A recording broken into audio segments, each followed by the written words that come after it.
Hello, hello, hello, and welcome back to the DeAnda Factor. Oh, this is the space where we talk adulting, alignment, getting into community, and getting into your sweet spot.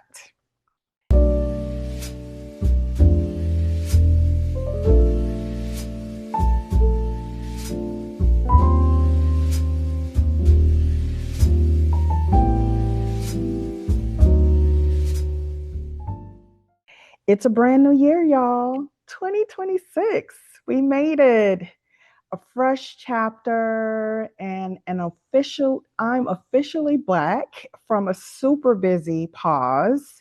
And I'll get into that in just a minute. But if you've been resting, reflecting, or reimagining your life lately, then this episode is for you. Again, this is the DeAnda Factor. I am DeAnda, and welcome back. Happy New Year. Please like and subscribe and turn on your notifications so that you will be notified when I post a new video. So let's get into it. Where have I been? It's sort of a long story, so I'll try to make it brief. I can be long winded. But for the past 2.5 weeks, and that include Christmas and New Year. I'd been moving out of my Brooklyn apartment that I'd been in for 15 years, y'all. 15. Can you believe that? 15 years. So it happened in a way that was somewhat orchestrated by me. I put the timeline on it.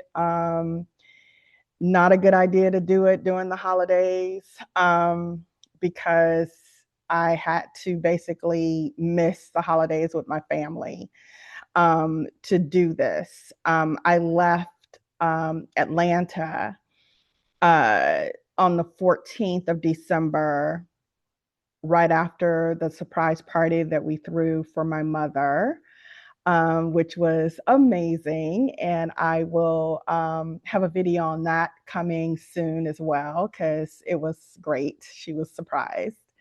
Um, at any rate, yeah, so my landlord, or ex-landlord now, was selling the building. And 2 years ago, he sent a eviction email.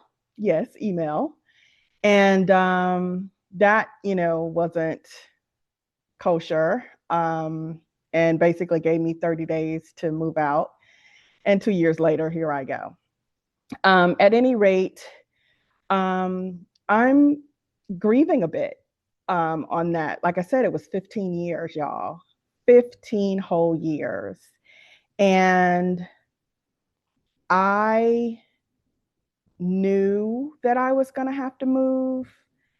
I knew that I had more than 15, well, about 15 years worth of stuff to, relieve myself of, sell, get rid of, whatever, and pack up. And in 2.5 weeks, I did that, but I did it in um, a way that I felt was, I don't know. I mean, like I said, I'm grieving. There were so many tears shed during this 2 week period. And I think a little bit before then, and definitely after. I've been just reflecting on what I let go of, what I had to say goodbye to, which was a lot of stuff. A lot of stuff. I had over 100 books. And if you know me, you know that I love my books. They, make up, a collection. And, I didn't get rid of all my books, but over 100. I did.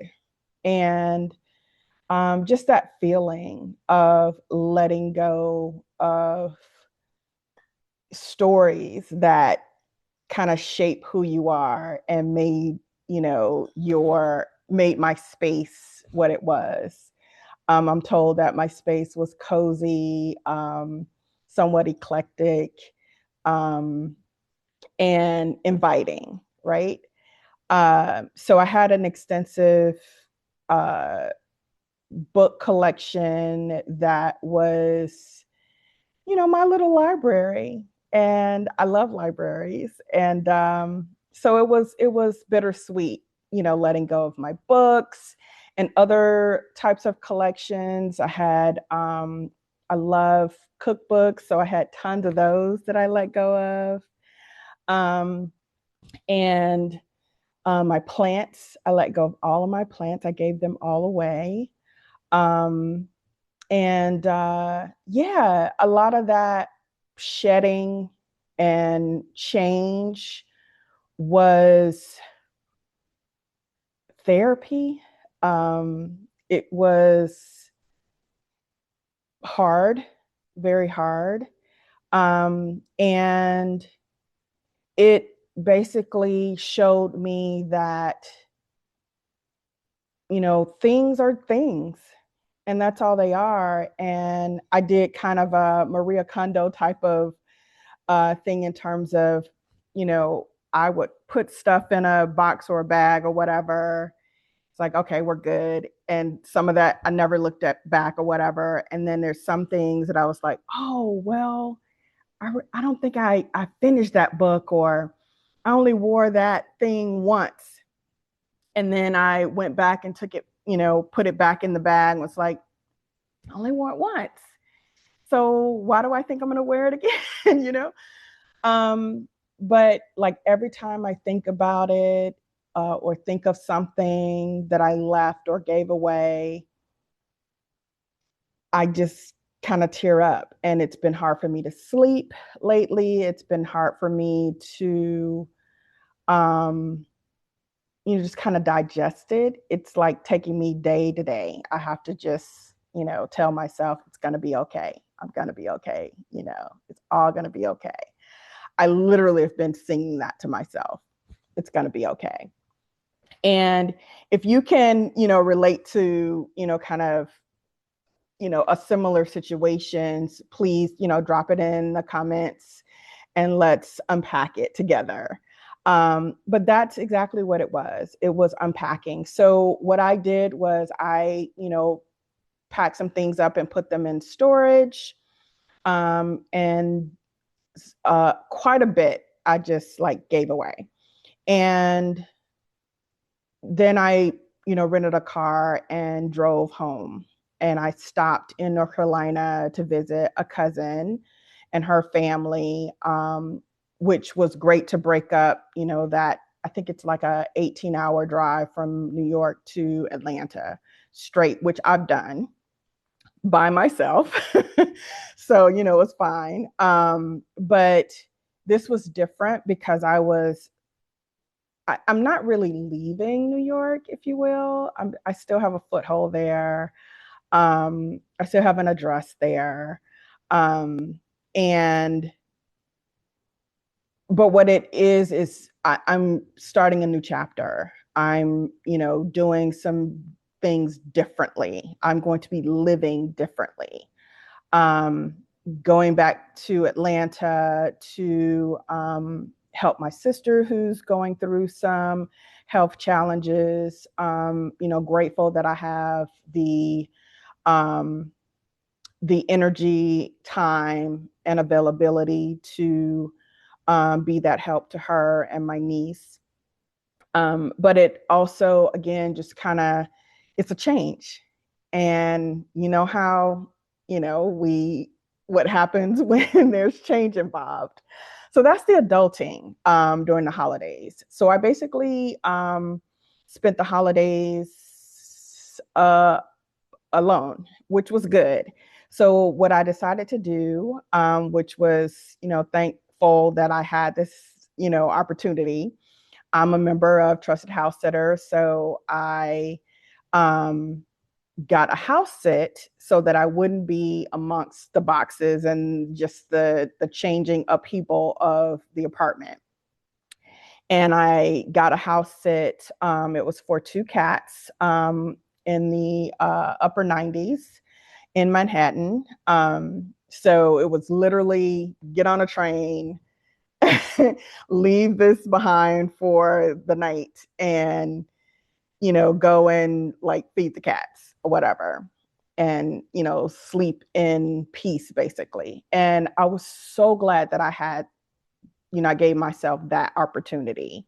um and if I will leave a link in the description, let me just write that down, for trusted house sitters, because it is something that basically saved me, because I think I would have mentally been so wrought with anxiety over the move, and going through things, and do I want to take this, do I want to give this away type of thing. Again, like I said, I was kind of doing the Marie Kondo type of situation where I was like literally holding things like, okay, is this really important to me now, or was that a past life?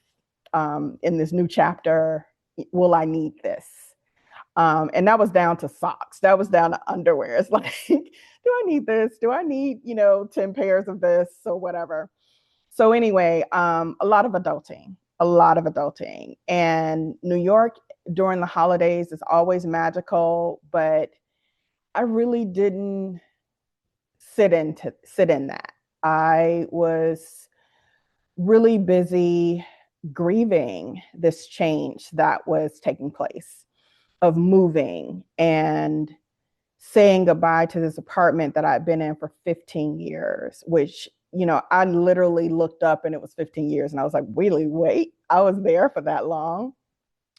All the visitors and people who have been through that apartment, during that tenure of 15 years, my mom and my sisters and stepdad and cousins and friends, and just all the things. We had a Thanksgiving there one year. Again, this a 1-bedroom apartment. I'll see if I can find a picture. And yeah, family, you make it work, right? So it was interesting. My Christmas consisted of basically hanging out with the cats and binging on football and Netflix. I went and got Christmas dinner from Zabar's or somewhere, and heated that up. Really authentic Christmas dinner, almost similar to what my family was having back in Atlanta.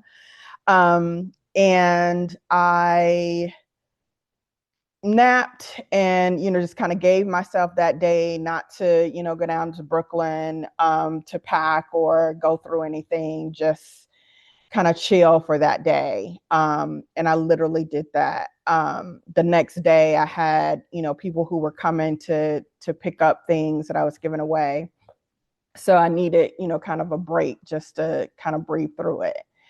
And it snowed. Did it snow that day? It was cold. It was definitely cold. Which again just kind of made it feel more like the holidays. And I'm kind of sad that I didn't take advantage and maybe at least go down to Rockefeller Center to look at the tree or whatever, but I just did not have the time, or did not make the time, I should say. But moving through Brooklyn, house sitting, experiencing all of that, kind of experiencing Manhattan from a different address was nice. The two cats that I was house sitting for were really cute and, just what I needed. It was a girl and a boy cat, and the girl cat had nothing to do with me. It was like she saw me coming in and was like, oh, I don't know you, that kind of thing. Whereas the boy cat was like, hey, rub up against me, let me, rub on him and love on him. Um, but the girl cat was like having none of that. Like she understood that I was the person who was, providing food, but outside of that, that was all she could give me. But I'm so glad that I did that. I'm so glad that I tapped into that resource that I totally forgot that I had. And it was really great. The cat parents were really nice and provided them with daily updates and pictures of their cats while they were gone for the holidays. So it was really good. I really would say that having the opportunity to do a house sit during the packing up of my things from the apartment helped with the grief, helped with the possibilities of what was to come, um, and knowing that I am reshaping my chapter, this next chapter, in that my proximity would be different, my location would be different. I've been telling people that I'm moving into more of a bopping type of stance where I don't have a full, like my home is in Brooklyn or my home is in Atlanta. It's not like that right now. It's, right now, I'm, in New York, and next month I will be in California. So just, bopping and trying that on and seeing how I will like that. Um, I am giving myself 6 months to a year to experience that and see if that's a lifestyle that I am wanting to build on for the foreseeable future. Um, I'm still doing, like the same work and still, um, you know, same activities or what have you. But like I said, I don't have a permanent, like, that's my house type of place. And even to say that is kind of, I don't know. I just kind of get like joyful as well as scared, kind of doing it scared, back to that. And the possibilities and opportunities that also puts out there. Not having a permanent address right now is, I think, what I need. I think what is needed for me to um, tap into what I want my future to be. And that includes work. I think I mentioned, a few times back, that I want to go out again into the world differently and not having the structure of a East Coast hours that I am, having to do whatever. So just exploring that, exploring a different take on things. And I think that's what a new year, kind of brings into view for most people, is like not necessarily looking to find a new DeAnda, or a new you, if you will, but some changes actually. I had a really great 2025 in terms of all the travel that I did. And I've talked about that here on my channel quite a bit, going to Vietnam, going to Thailand, going to Rwanda and Kenya. All of those things were amazing. And I am gearing up to do a little bit more of that this year. A few local, or I should say, US based trips are planned up front, at least for Q1. I'll be going to California and next month. And I'm looking forward to that. And I am thinking about doing a train trip back.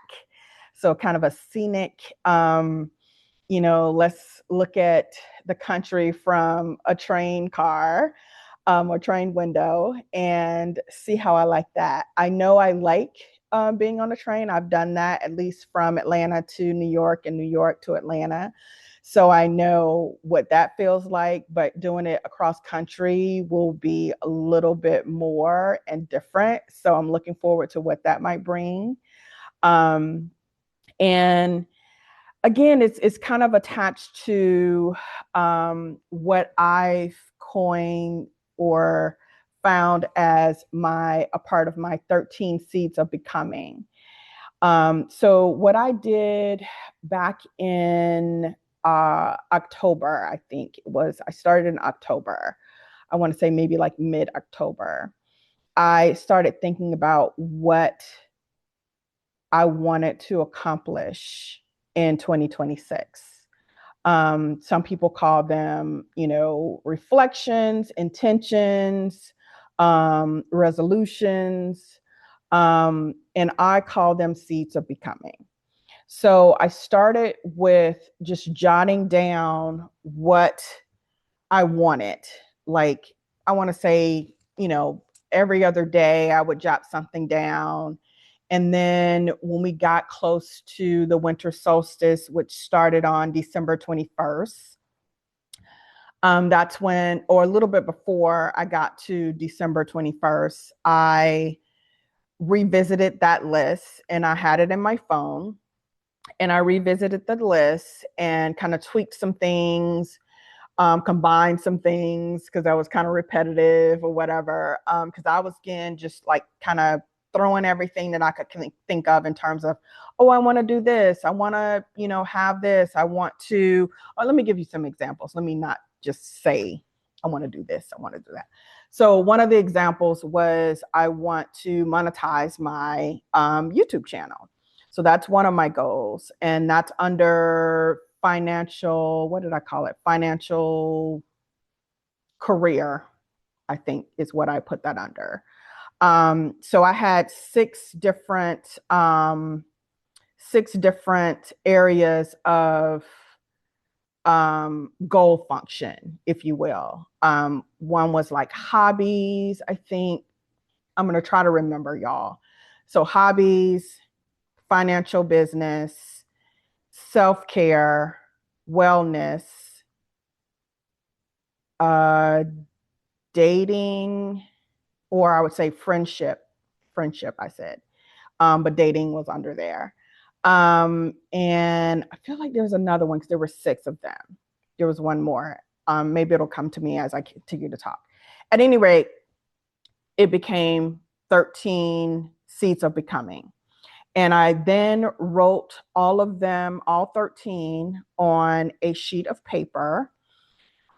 Each seed actually, was on its own sheet of paper.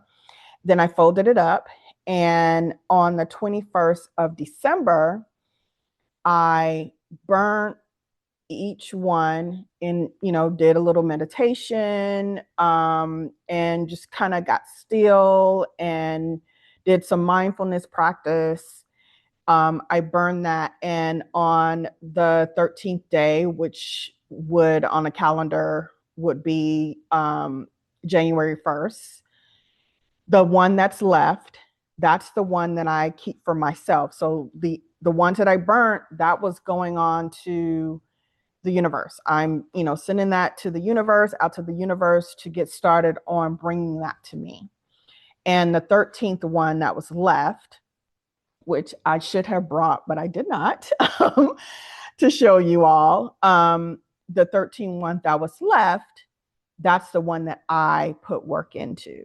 Now I'm doing the work for the other things because, of course, for my YouTube channel, for example, is to be consistent and to show up. And, I already told you all that I will not come to you when I'm not feeling well, when I'm not going to be able to give you 100%. You won't see me, right? So be consistent, even on those days when I just don't feel like getting in front of the camera. So what can I give you, right? And so figuring that out, building on my brand and providing you with brand tips and advice. Being that I am a been in marketing for, I don't know, 20 plus years. Let's just say that. Um, I have a wealth of knowledge on how to brand yourself in a way that it speaks only you, right? And sowing and pouring into that, and pouring into that. So the intentions, back to the 13 seeds of becoming, my intentions really did kind of, it was also, I would say, kind of therapy in a way for me. And it was a way for me to get past the grief of leaving my apartment and look at it more as growth. And it was the next thing that I needed to do, is let go of that apartment and move on to something else and different. But letting go, as you know, is not the easiest thing. Again, I'm still unpacking that. I'm still shedding tears over it. I'm still, kind of journaling about it, because that's part of how I, kind of get through the anxiety of things, is journaling. I speak with my counselor next week, so we're going to unpack it. I was unpacking it with her, during and before, and I don't know. You just have to find the tools that help you through change, help you through these little life things or life hacks, right? What are the things that get you through? For me, it's meditation, it's journaling, it's talking it out with friends, family, my therapist, and not just sweeping it under the rug, but acknowledging it, standing up to it, saying it's okay, understanding that those are just things. And every book that I let go of, I can get it again. Like, if I feel like I can buy it again, right? So yeah, just, knowing that nothing is gone forever. I have the memory of it. I have the or what it provided to me, as a good memory, a picture, what have you, all of those things. And yeah, just kind of standing in it, and understanding that the glass is half full, it's not half empty, and just making sure that I'm giving myself grace. And this is something, it's a practice, a mindfulness practice. That's what it is, that I have to remind myself of on a daily, sometimes hourly basis, just because I really am. I am truly in the grieving process right now. So yeah, that's kind of where I am on that.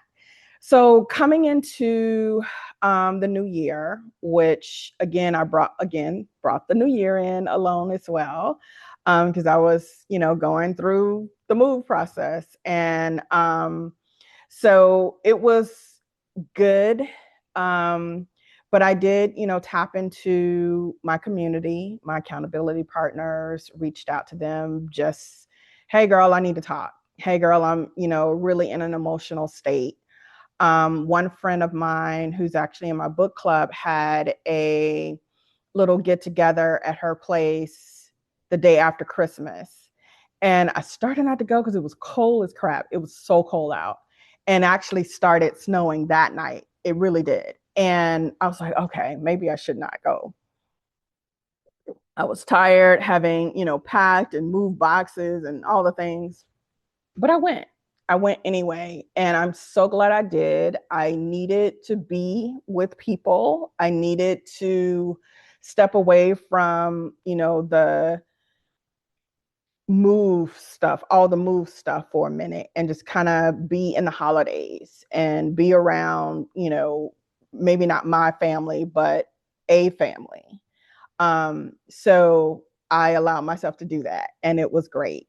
And it also gave me clarity and amplified that I need to stay in and be in community. That I don't have to do a solo grinding, which a lot of the move stuff had to be done by me and only me. But I did. I tapped into my community, chief among them, my friend Kevin, who showed up. All I had to do was ask, which I don't know, sometimes it even surprises me. And I know that you could probably relate to this statement, but when you ask, a friend, hey, can you come and help me move? Can you, this is what I need. I need basically, some strong hands to move boxes and stuff. And he was like, yeah, when do you need me? And he did. He showed up and, I bought him we went to the Indian restaurant and got dinner or whatever afterwards. But it's that part where, sometimes you don't even expect the yes. You hope for the yes, but you don't expect it. And when people actually show up for you, it's a beautiful thing. It's a beautiful thing. And, I'm always telling you on this channel, get in community, find your accountability partners, find your people. And I can't stress that enough, how important it is for you not to take on lifing alone and doing it solo. That solo, grind it's not the thing. It's not the thing. And I promised myself in 2026 that I was going to do more of that. More of tapping into my community, more of tapping into my accountability partners, and making sure that I am leaning into that versus leaning away from it. So another thing that has been taking place, and I know that I've spoke about this before, but after reading Rachel Rodgers' book, We Should All Be Millionaires, she encouraged us in that book, and I hope you read it. If you haven't, I hope that you will. I will link that also in the description box below. And let me just write that down because I'll forget. But what she talked about was find your number. And what I did was not only did I find my number, but I found my number for what I would like coming in weekly, monthly, and yearly. And it was kind of the exercise of doing that was somewhat humbling because to get to my number, I went around the things that I was usually, like a job. Of course, you're going to count that as, part of getting to your number, right? Weekly and monthly and yearly. But looking at that more abstractly and thinking that, it won't be this 9 to 5 that's going to help me get to closer to this number quicker. And is it quicker that I'm looking for, or do I want to make sure that getting to my number is organic and sustainable, right? So I don't want a quick fix that will only happen once, that I'll reach, 10K weekly and that only happens once. No, I want something that's going to be sustainable and it happens every week, right? So what are those things that I'll need to do? So starting to think about that, starting to think about what I can bring to you all that that you need and that you have been talking about. So, tapping into that. I'm still not completely, done on exactly what that is. I've got a few things in the hopper, which I'm not going to share yet, but that's the thing. It's like, really unpacking that. And that's how I, came to my number. What are the things that I know that'll be going out, in terms of like, rent, phone bill, those kind of things. You add all those things up. What do I want? Like I said, I'm bopping now. So, what do I need from a monthly standpoint while traveling? um, what that number needs to be. So, I did that and I padded it because, again, I don't know exactly where I'll be in June. I really don't. I really don't. And that's the beauty of this new lifestyle that I've decided to take on. Again, born out of being a part of Exodus Summit. Again, I will link that also in the description box so you can get into it, Black girl, and find your people, which I have. And knowing that I don't have to make a decision today, it doesn't have to be cemented in, put it in, ink that, I'm going to be here and I need to, do it. No, it doesn't have to be that. So that's the other thing is like, I don't have to make these grand decisions right today, right now, right? I can have, these lofty ideas of where I want to be. And like I said, I know that I will be in California next month. And that's as far as I've done in terms of planning. I'm trying to keep it within, like quarters. First quarter, California train ride. That's all I put, possibly Q2 will include being in New York a little bit more, and then maybe stepping out and going to Mexico. Not sure, but that's how I'm looking at life now, right? And kind of bopping around. And again, trying to take care of my health. So, because I want to, in terms of health, I want to hit on this. So, while I was in New York, I went to a Chinese medicine man to get a handle on my health. So, one of my goals, or one of my 13 seeds of becoming, is to be 10K ready, or to get 10K ready. And what that means is I don't want aches and pains daily.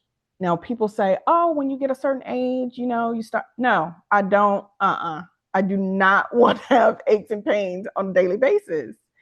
Getting up from a chair and I'm like ouching, like what is the problem? I don't want to have an ache and pain on a daily basis. So getting in front of that. Anyway, I went to the Chinese medicine man in Manhattan, and he gave me a 20-day tea that I needed to drink that would help with improving my kidney system. His words, you need to improve your kidney system. He also told me to stop eating so much rice, which, y'all, the first thing I said was, when he said that, I said, all rice? I said, all rice? And he said, yeah, because I was like, yellow rice, brown rice. He's like, yeah, I need, he said, you know what? I don't mean like stop cold turkey, but you need to lessen your intake, basically. And he's like, particularly white rice, if you can, completely stop eating that, that would great. That would, start the ball rolling. Then, be very intentional about the size or portions of rice that you eat. So, I like quinoa, I like pasta, I like potatoes, but none of that compares to rice. Like, I can eat rice every day. And in some cases I do, or have been. I have, since speaking to him, cut back a bit, quite a bit actually. But yeah, that was kind of a kicker. I also, right after seeing him, I went to my general practitioner, and she also was like, "Hey, we want to get you off meds. We don't want you taking as many meds." And I'm like, "Hey, we're speaking the same language. Then great. If that's the plan, then let's go with it." So I know that some of the changes that I'll need to make is in. I'm not gonna. I'm not gonna say that. So I'm thinking going more towards plant-based meals or meal planning, which I can definitely do. I love tofu. So it's not going to be hard to do those things.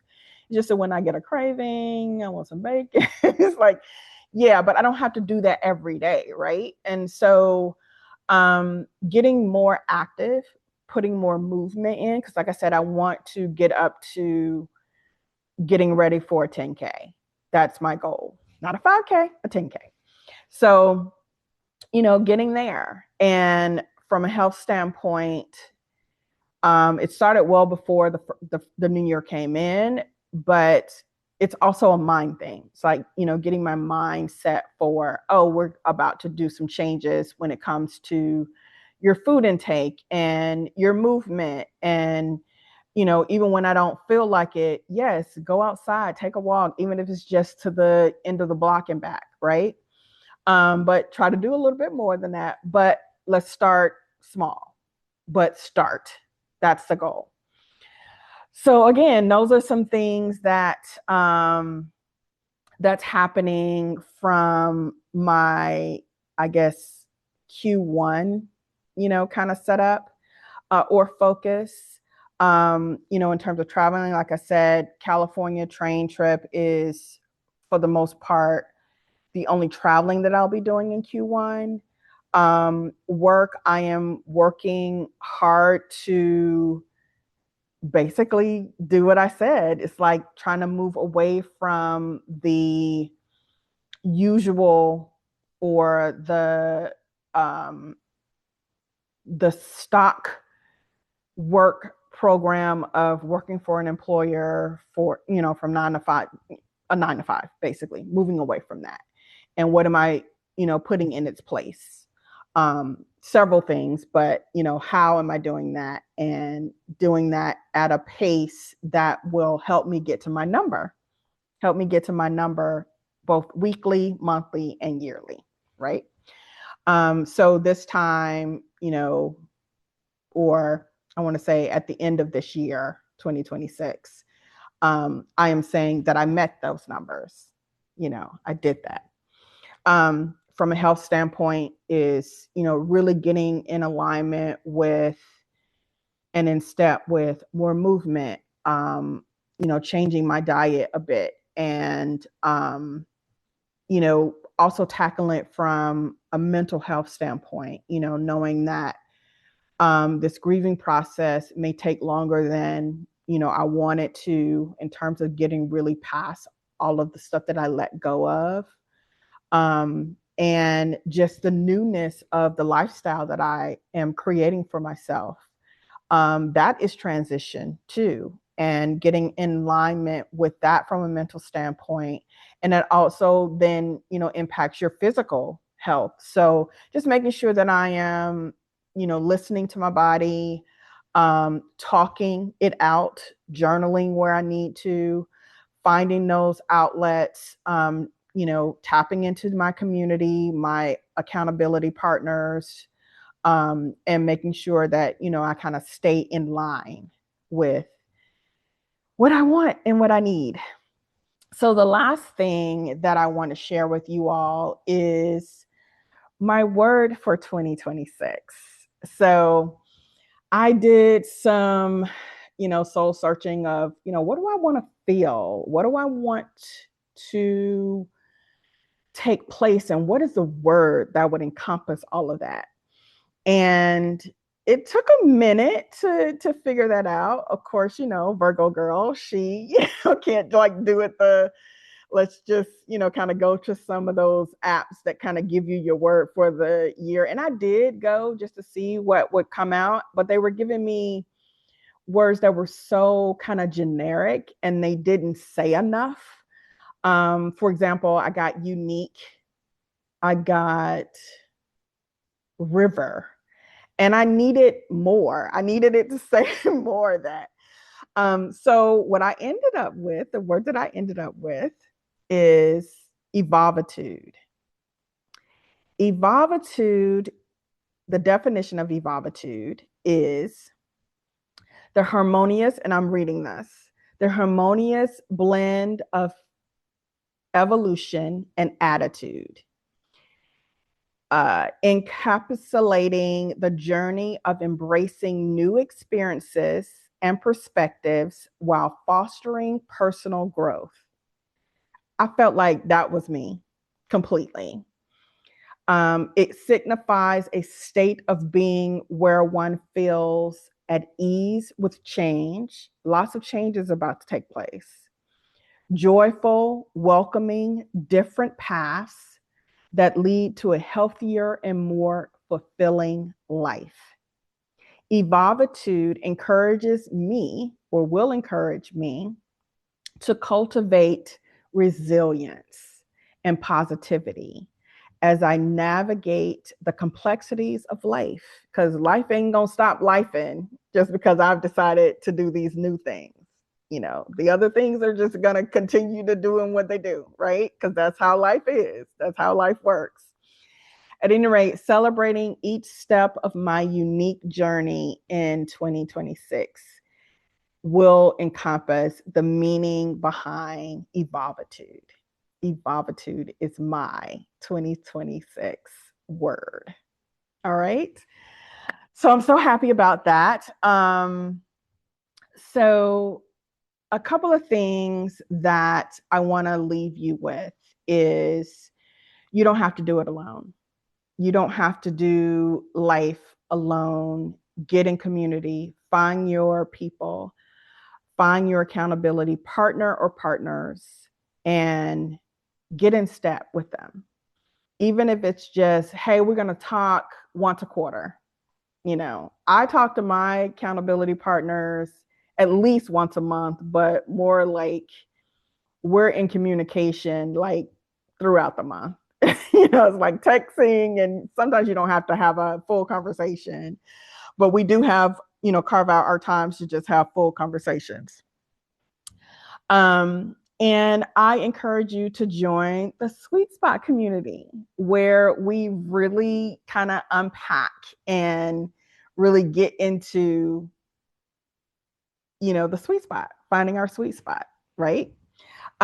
So with that, my sweet spot challenge for this episode is list 5 things you're releasing and 5 you're nourishing this season.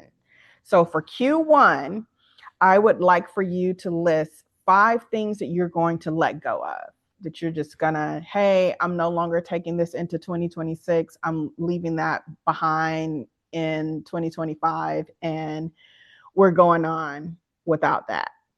And that could be people, you know, but it could be just a thing. Like, I'm leaving behind my Brooklyn apartment. That's one of my 5 things. I got quite a few things, but that's one of my 5 things. And what are the 5 things that you're nourishing? What are the 5 things that you're calling in, that you're wanting to make sure the universe provides for you and that you start working towards? What are those 5 things? And I would encourage you to jot those things down, you know, either in your journal or put it on a sticky note and put it up on the wall. I'm good for that. And then revisit that at the end of Q1 and see, you know, did you really let go of those 5 things? Have you started really nurturing the 5 things that you want to bring in or bring towards you? So that's your sweet spot for today. So I also want to provide you with the next episode teaser. So here's the thing. Should your job be your dream or just a sponsor? Sit with that, right? Sit with that question. Next week on the DeAnda Factor, we're getting into a big question a lot of us wrestle with. Should I do what I love or do what I do well so that I can fund the life that I love on the side, right? So, we're going to unpack that.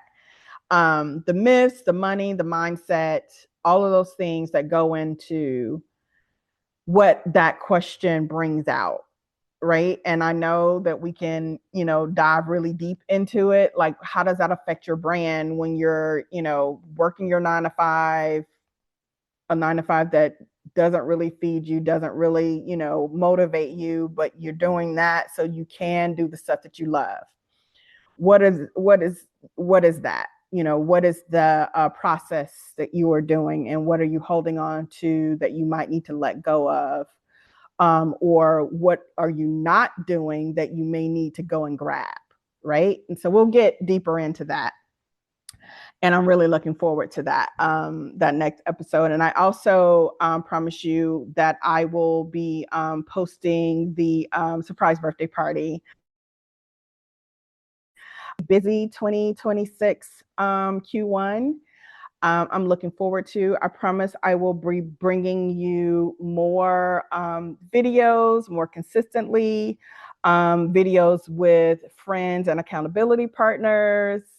Shout out to my girl Mo, who completed her last workshop boot camp, the second 2.0 boot camp. I can't wait to talk to her about that. I'll be tapping in and reaching out to my girl, Malacio, and seeing how she's doing. She's back in Vietnam, so we want to hear about that. And we're going to have her on the channel. And some more reflections on moving through 2026 with just happiness and standing in, our moments of getting through grief so we can get to growth, giving ourselves grace while doing it. So I want you to remember becoming doesn't happen overnight. It happens in seasons, and giving yourself grace, stay accountable to yourself, and trust the process you're building. And I'm saying this to you all, but I'm talking to DeAnda too. She needs to hear this as well. Thank you for being a part of this community. Until next time, stay aligned, stay intentional, and keep finding your sweet spot. I'll see you in the next time on the DeAnda Factor. Thanks so much for joining. Bye.